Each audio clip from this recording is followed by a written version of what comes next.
Je ne sais pas si vous vous souvenez, à Rotterdam, donc c'était une petite ville, il y avait des centaines de petites filles, de 10 ans à 15 ans, qui avaient été violées pendant des années par un gang de personnes d'origine pakistanais ou d'origine pakistanaise.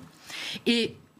quand le scandale a explosé, une enquête a été menée. D'ailleurs, c'est arrivé ensuite dans plusieurs autres villes en Angleterre, mais dans cette ville, je suis certaine, l'enquête a été menée auprès des services sociaux, auprès des policiers, qui avaient eu des informations, des témoignages, des plaintes de ces gamines. Et dans plusieurs cas,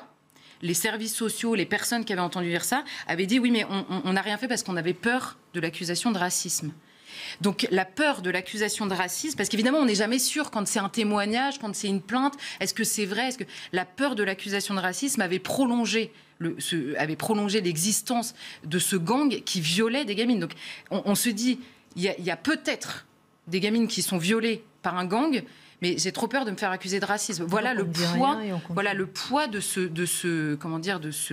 cette intimidation permanente sur l'accusation de racisme ou d'islamophobie, sans compter que, évidemment, quand on dit telle personne a un comportement qui nous fait peur, étant donné tout ce qui se passe aujourd'hui dans la société, je ne vois pas qui on vise d'autre que la personne qu'on est en train de viser en l'occurrence.